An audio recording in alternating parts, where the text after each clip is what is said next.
Hi guys, hope you guys are doing well. Welcome to the third video of Vlogmas. I am so glad that I'm actually doing this. Thank you so much for watching. Thank you so much for watching my previous videos as well. Thank you so much for the comments, for the likes. I really appreciate it. It doesn't go unnoticed, trust me. So it's currently like 6:20 right now in the morning. The lengths that I'm going to make sure that I have a video up, it's insane. Yeah, so today's video is gonna be story time, testimony / story time about how God came through for me with 2 different jobs at a point in my life where I was unemployed. I had lost hope. I was just sad and depressed. Yeah. So if you've watched my journey, if you've watched how I bought my dream car, the video, right, then you kind of know bits and pieces of the story. In 2018, right, I felt in 2017 I was doing my internship. Then I felt pregnant in 2017. I found out when I was already like 4 months in, and this was in September. So I only had November, December, January. No, I'm lying. No, October, November, December, January. No, I'm lying. So I found out when I was 5 months already, I think. So it was October, November, December, January. Guys, I found out, I can't remember now, but I gave birth in January, and I found out sometime between August and September, right? And I was already far ahead. When I found out, I was already placed at another hospital actually here in Witbank for community service, right? I'm a pharmacist by profession, so after you graduate, you have to do your internship, and then after internship, you have to do your ComServe. Then after ComServe, you are a fully qualified pharmacist. Well, after internship, you are a fully qualified pharmacist, but you still have to do community service first before they release you as a pharmacist. So I had to do community service, and they placed me here in Witbank, right? So on the 2nd of January, I don't remember, I packed my bags, heavily pregnant. My sister and her husband, they drive me here. I book into some, okay, it wasn't Dodge. No, it wasn't Dodge. I book into some lodge. It was like a walk away from the hospital. And then, yeah, I settle in and I go to the hospital for my first day there. I get there, I meet like my colleagues at the time. I meet the other ComServes and then interns, and we all just get along like a house on fire. And to this day, the 2 girls that I met there, I still talk to them. And the other one actually helped me get a job, which you'll find out how later on in the story. So, and I just realized now how God works. Like, he works in miraculous, mysterious ways. So I get there, I meet these girls, we get along, very nice people, hence why we still get along at this moment. The other guy at the time was really nice, like he was really helpful, but I later found out that he was not what I thought he was. But at that point in time, he was really helpful, to a point where after I went home, I sent him a text. I was like, yo dude, thank you so much. You don't even know me from a bar of soap, but you went to such great lengths to help all of us, and thank you, you know. Anyway, so I get to the Witbank Hospital where I was supposedly placed, and there's a list there at the pharmacy for incoming interns and community service pharmacists.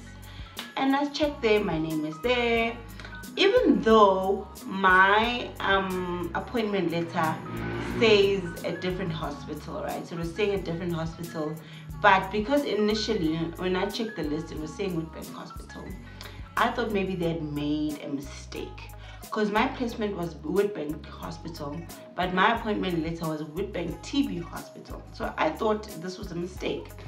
And I get to the hospital, or to the pharmacy rather, and my name is there. So I'm thinking, I get, this confirms it, that was definitely a mistake. So the first day, we did so much. I think we tried to get accommodation, because they had like they had a doctor's quarters. So we tried to get accommodation. We tried to, what else happened that day? We got orientated. I think we also signed contracts, if I'm not lying. Like a lot happened. And then, yeah. So I'm like, okay, I'm already imagining my life there, and I have friends there, and I'm gonna have accommodation, and it's just, I'm already imagining my life. I'm like, okay, this is gonna be great, you know. So the first week we were not gonna work, we were gonna get orientated. So the first day was that, second day was something else, third day was also something else, fourth day was also something else, fifth day I didn't go. Oh, we all didn't go because we were trying to sort out our things. Well, I was kind of like moral supporting the other girls trying to sort out their things, because I didn't have anything to sort out. I was there for only 1 week, and then I was gonna given like a letter from the doctor saying I need to go home and rest because I was due in 3 weeks time, or even less. So the girls are settling in, and we're friends now. Like everything is great. And then on, so was it Saturday? I can't remember. Or Sunday, I took a taxi home, and then, yeah, with plans of sending in a letter, emailing a letter from my doctor when I'm home. I did that, and the next week I put in a leave. Everything was fine, nobody had a problem, because I was due, so there was nothing I could do. Oh, that rhymed. I was due, so there was nothing I could do. And then I get home, I'm relaxing, I'm like, yes, I have a placement, everything is fine, I just need to give birth, I have 3 months maternity leave, and then I'm gonna go back. Sometime between my break, I get a call. Oh, I had already heard from my friends who were there that there was a mistake with my placement. I was not supposed to be at Witbank Hospital. At Witbank TB Hospital, they're looking for me. And I'm like, God, you can't be doing this to me. Like, you cannot. I'm heavily pregnant. I'm about to give birth. I'm planning on staying with my daughter. How on earth am I going to go to Witbank TB Hospital when I have an infant? And then, through all of that confusion, I get a call from, first of all, from the RP at Witbank Hospital. He's like, and at the time, and I still feel like that. I feel like he was just so rude and just so cold about everything. But I've come to realize that when people are not directly affected by a situation, they sometimes lack like empathy, you know. And I get it, because I get it, but also at the time I felt like it was unfair for me, you know. And I felt like he could have been more empathetic, he could have been more like sensitive about the whole thing, but it's okay now. So he didn't even call me, he just sent a message. He said, hi, please come get your things because your file needs to be transferred to Witbank TB Hospital. Something along those lines. And I'm like, why didn't he call me, number one? Number two, he knows I'm on maternity leave. How am I supposed to come? When am I supposed to come? You know, like, I was just like, this guy, you know. So anyway, I keep having to take breaks because I can't remember everything all at once. But essentially, that's how I found out. And then I think a day later, I get a call from some HR person from Witbank TB Hospital. And that day, this person doesn't even know me, doesn't even know what's happening with me. They call me, they're like, Sissy, you've been placed here. Why aren't you here? Like, he was shouting at me. Why aren't you here? We were waiting for you here. You're not even telling us what's happening. I'm like, hello, first of all, how are you? You know? Why are you shouting at me? So I'm trying to tell him the story. I'm like, listen, dude. Initially, I was placed at Witbank Hospital. I got an appointment for Witbank TB Hospital. I thought it was a mistake. So I show up at Witbank Hospital. I get there and my name is on the list. So I'm assuming, okay, really the appointment letter was a mistake. And honestly, guys, I didn't even, like, I thought it was a mistake. I didn't even think, I'm the one that was mistaken, because they did say, the list that they take out the first time, that is not the final list. What determines where you're going is the appointment letter. But I don't know why in my head I thought maybe I just wanted to go to Witbank Hospital. And I didn't know about these hospitals at all. I thought it was the same thing also at some point, you know. So now this guy is fighting with me, and I'm just like I'm not even there. I'm at home waiting to give birth. So when am I supposed to come there? You know, according to you, when am I supposed to get there? And I can't remember what happened, but at some point I hung up the phone because the guy was literally shouting at me, and I was in tears at this point. And I'm like, why am I putting myself through this? Let me just hang up. I don't have to speak to this guy if he's speaking to me like this. Because I remember I even asked him, I was like, why are you shouting at me? Why are you shouting at me? So after that, that was such a dark time in my life. After that, I cried. And then I tried to like call people, and I call this one lady, other rude lady. If you're in health and you're in Mpumalanga, then you know this lady. I'm not going to say her name, but you know her. She deals with placements. She is rude. I don't know anybody that's had any contact with that lady that has nice things to say about her. She is rude. And I don't understand, like, an adult, fully grown woman who is rude. Like, I don't get that. Where does that come from? But anyway, so I call this lady and I explain my situation in hopes that she will understand. Lady is like, so you think you're special? Okay, she didn't say that, but that's what she was trying to say. You see, so I think I'm special. I can just change my placement. You know, it doesn't work like that. Just because I work at a TB hospital doesn't mean I'm gonna have TB. Like, she was just, I was like, wow. So it's like, okay, thanks, bye. And then, like, I tried so hard to get out of that placement to a point where I was like, oh, also another thing why I wanted to get out of the placement was they wanted me to come there and then. And I couldn't. There was no way. I didn't have a car at the time.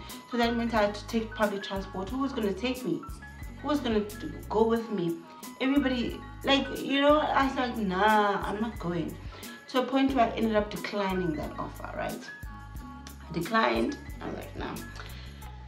And I stayed home I got paid for January because I already signed contracts and everything, and I got paid for January, but February, March, April, May, June, and a bit of July, I was at home.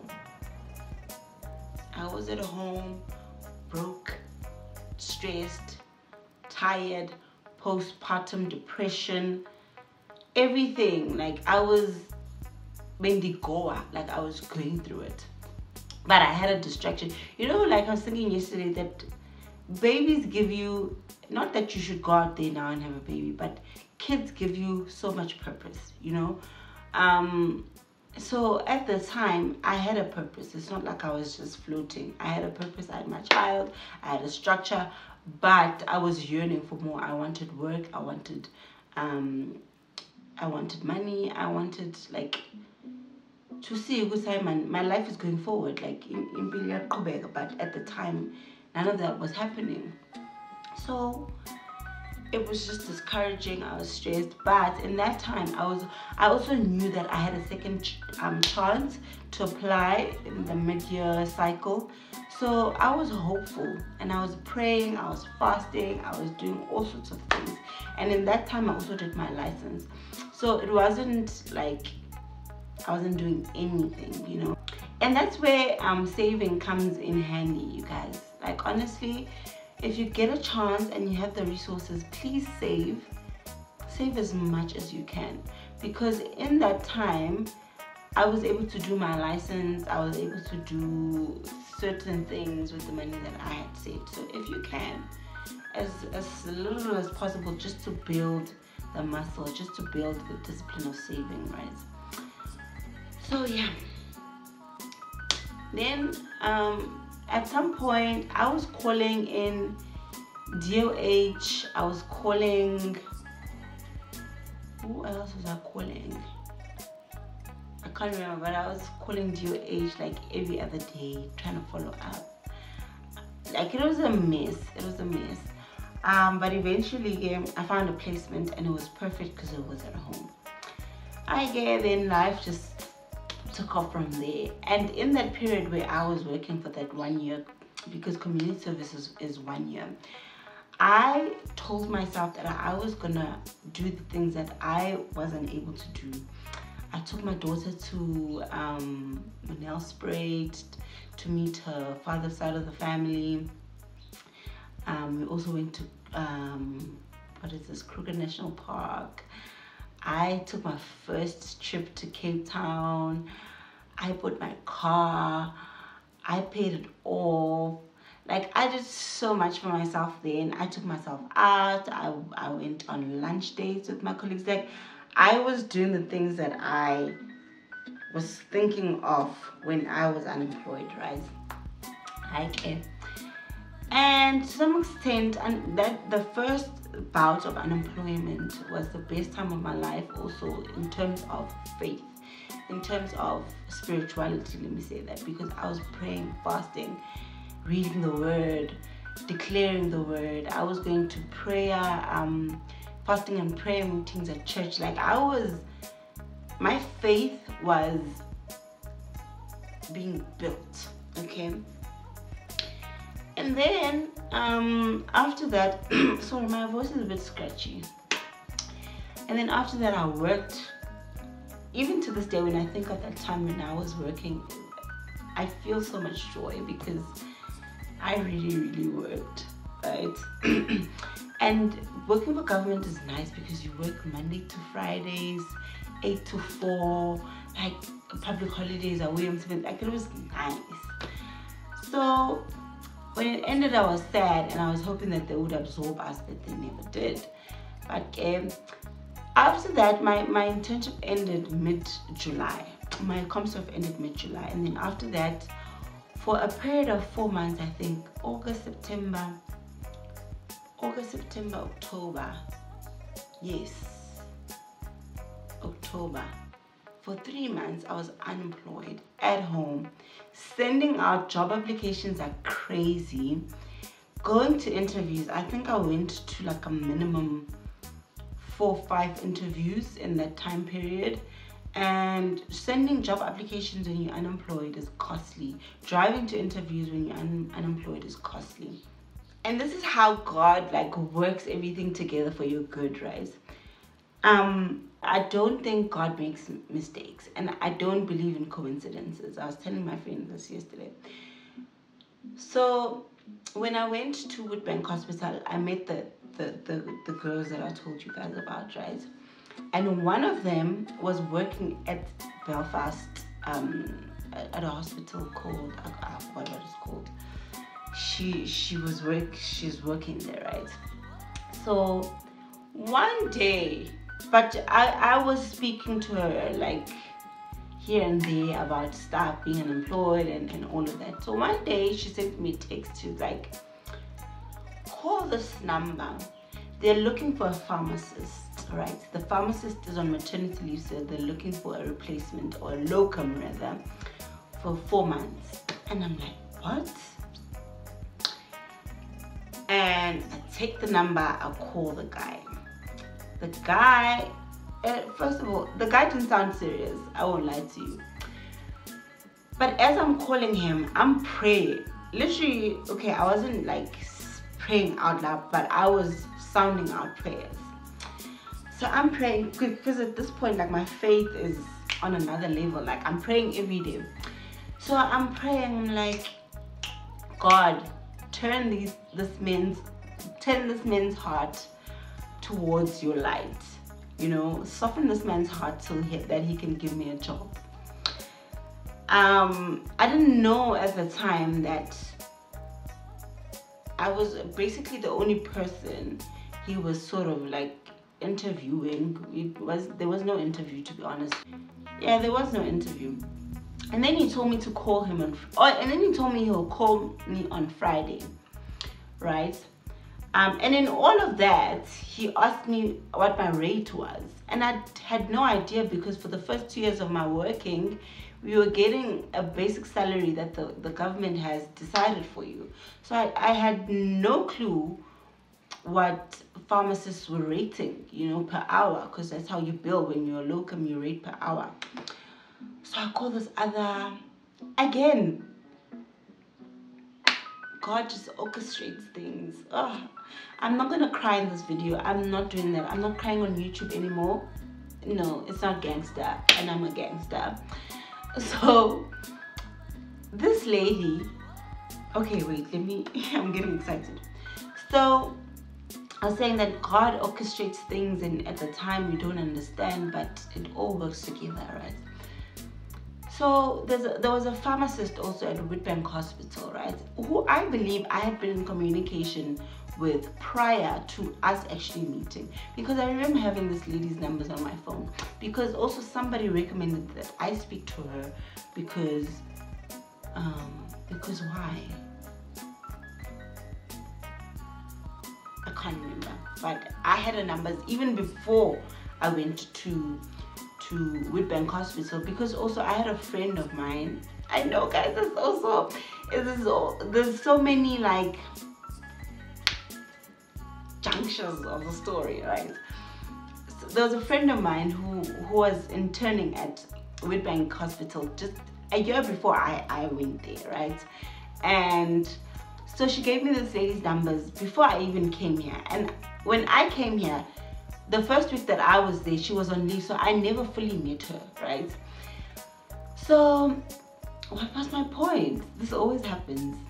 So in between the time where I was finishing off my ComServe to when I was calling this guy now who supposedly had a job for me, me and this lady had been speaking, because also they terminated her contract at the hospital because of certain reasons that I will not disclose, because I don't think it's relevant. But it was nothing hectic, it was just like political issues and all of that. So, and she did nothing wrong, disclaimer. So in that time we were speaking, because we were both in the same predicament, you would see, we are out of jobs, like, and it was really hard. I remember, I think we spoke like once a week, or, you know, sometimes more, because like we were going through it. And yeah, so at that point when they're asking me for rates, I'm like, I don't know anything about rates. Let me call this lady, because she's a seasoned pharmacist. I call her, then she's like, no, just take the salary of a pharmacist in government and divide it by the number of hours that they work in a month, and then give that rate. Okay, I'm like, cool. Call the guy back, I'm like, this is my rate. And then he says, okay, I'll call you back on Friday. The whole week I'm praying, I am I'm praying, declaring the word of God over my life. And she, you know, I'm already claiming this job is mine. Then on a Friday, the guy doesn't call. Then I'm like, nah, God, you can't do me like this. He's gonna call. I'm not gonna call him, he's gonna call. Weekend, obviously, I'm not gonna call anyone. Then Monday, he doesn't call. Yeah, and that whole week he doesn't call, and I'm like, should I maybe send an email? I think I sent an email. Guy doesn't call, doesn't respond to my email. I'm like, nah. I think something happened to me on a Thursday, and I'm like, oh, and also in between that, I was speaking to the friend that referred me to this guy. I'm like, how? What happened? Did they find a pharmacist? Because that guy never got back to me. And she's like, no, they're still looking for a pharmacist. So I think this was on a Thursday. Then something just happened to me. I was like, nah, I'm calling this guy and I'm telling him that I'm the person for the job, you know. So I call him. I'm like, dude, you said you, okay, not in those words, of course. I'm like, hi, spoke to you when and when. You're speaking to who, so and so. You were looking for a pharmacist. I'm still available. Do you have a pharmacist? And he's like, no, actually, I forgot to get back to you. Dun. And I'm like, wow. And then he's like, can you come Monday? I'm like, excuse me? Monday, this coming Monday. He's like, yeah. The pharmacist is still around, so she can show you. I'm like, that's crazy. And I'm like, okay, I can come. I had no plan at the time.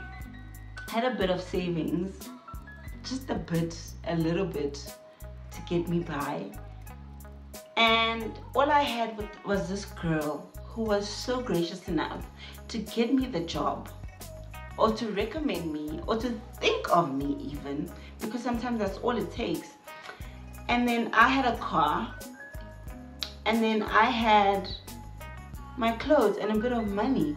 That's all I had. And I literally asked my then boyfriend to drive me, because I had never driven long distance before. So he drove me there, dropped me off on a Sunday. He went back. I was deeply in love at the time. I was so sad that I was leaving my man. So sad. But I was like, you know what, it's only for 4 months and I can go home every weekend. You know, it's fine. I get there, and the girl hosts me for like a month and a half, I think, because I moved out in early December. I moved out, found another place, and yeah. So I was there November, December, January, February, March. Yeah, I think I was there for 5 months. And then, yeah, so much happened in that time. So much. But I was just grateful that I had a job, you know, like I was just grateful that I had a job and I was going to be able to save and, yeah, live my best life. And then after that, I was unemployed again. I was unemployed April. Oh, and then we went into like full lockdown. And then it was just depressing all around. Like everything was just depressing. COVID was depressing. Unemployment was depressing. I had just got into an accident, so I didn't have a car. That was depressing.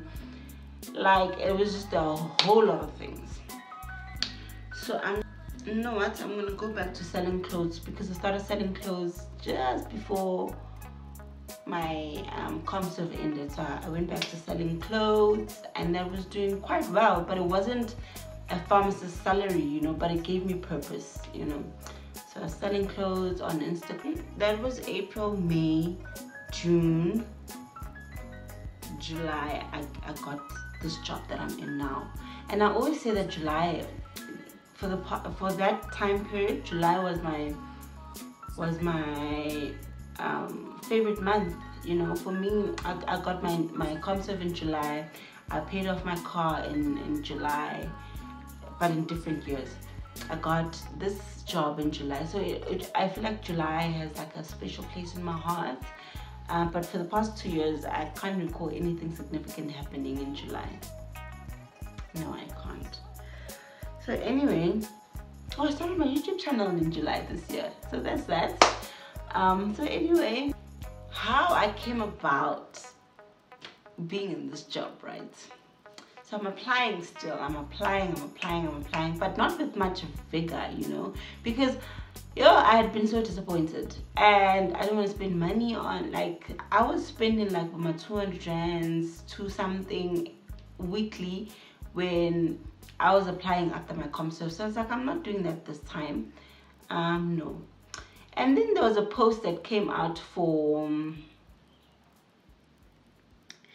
some other like HIV program thing mixed with like some other program. I found out from the assistant that I was working with when I was locuming for the pregnant pharmacist. So I apply and she knows people there, so I'm trying to get it. And I get an interview, but she knows people there, so we're trying to find out what kind of questions they ask, and we didn't get anywhere with that, but yeah, I'm glad that she tried. Then I asked the pharmacist, you see how God brings people into your life. One of the pharmacists that I was with at Bridbank Hospital, her husband was working for that company. Oh, Right to Care, that was the company. So I asked her to ask the guy, like, you know, and he gave me so much, like he went in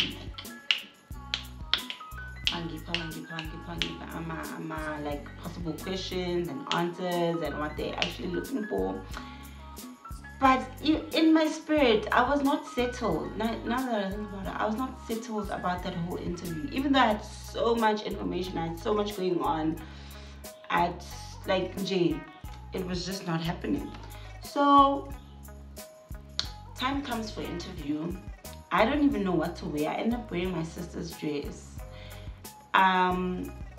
They tried to call me at first and network was horrible, and then we did a video call. So at that moment I decided, no, I'm done with interviews. Like, I felt like it was giving desperate for a job, which I was. But second red flag was like I could hear, like it's like they were not fully in that interview. There were distractions in the background from their side, and I'm just like, yo, I took my daughter to my aunt's place for that interview. I made sure, and you, just because you are the one that's hiring, are not going to take this seriously, or you're not taking me seriously, I don't know. And the third thing that happened was that I completely flopped that interview, because there was a point where they were like, no, the Zoom thing is not working out because network issues. I was freezing, they were freezing, like it was just not working out. So the lady was like, no, we're just going to give you a call, we're going to make it a conference call. I was like, okay, great. Then I'll be able to go through my notes, I'll be able to answer, I'll be able to read. Where I was so nervous, and I think also that I had too much information. Sometimes my anxiety is caused by not having enough information and having too much information, because that guy like gave me so much to work with. Like I was all over the place. So I tried to answer to the best of my ability. There was a point where they asked me a question twice, and granted guys, the questions were not difficult. I was just nervous because I felt like this was like a ride or die situation. Is that even correct? Like, I need to get this job. I felt like I needed to get this right. So there was a lot riding on me at the time, and I don't think it was fair for me to put so much pressure on myself, because it backfired. So it was not a good interview. I didn't feel good about myself at all. It was bad. To a point where after that interview, I would literally say out loud, I was like, God, this is my last interview. I'm not doing any more interviews. This is it. You're not going to do me dirty like this. You're not going to put me in a spot where I feel some type of way, and you're not going to do me like this. So I was like, nah. I didn't apply. I wasn't applying. I was not going to apply. I was like, I'm done. I can't remember. I think this interview was in May or June, sometime there. I think it was the 29th of May, if I'm not mistaken. So I'm like, nah, I'm not applying. But I was telling my mother that I was applying, and I was telling people were sending me posts, and I was like, yeah, I'm gonna apply, but I wasn't applying. So fast forward, this is gonna be so long. Fast forward, okay, so this lady that I told you guys about, right? This older lady, seasoned pharmacist, in between all of that, tells me that she found a locum. I'm like, oh, I'm so happy for you. You know, I was happy for her because I knew how stressed she was about finding a job. I'm like, oh, I'm so happy for you. So we're talking.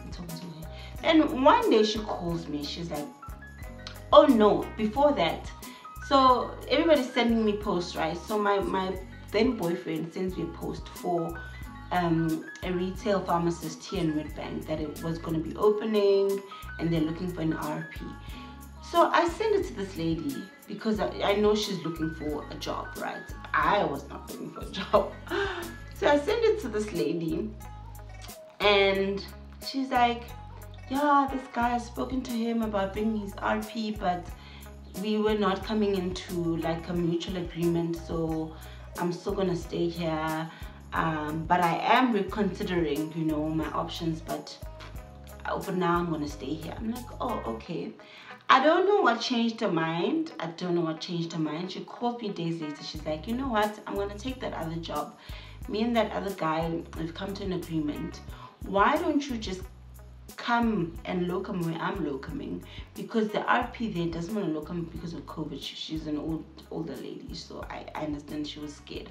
She doesn't want to locum here because of COVID. Don't you want to come locum for a few months while you're looking for a job? I'm like, sure. So in my head, that was God answering my prayer of, I don't want to look for a job. I don't want to interview, but give me a job, you know.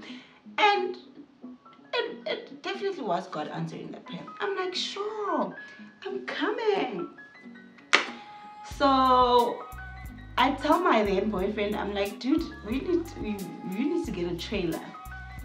Mind you, at the time I don't have a car. I'm like, you need to get a trailer, you need to have a car. I didn't even have like proper savings at the time. The guy, my ex had a guy who had cabs. So we hired that car, promising to pay month end when I get paid. We hired a trailer. He paid for the trailer, I think. And then I packed all my shit. All my furniture was shit at the time except for my bed. I packed whatever little things I could put together and left. Alright? I think I left on a Tuesday.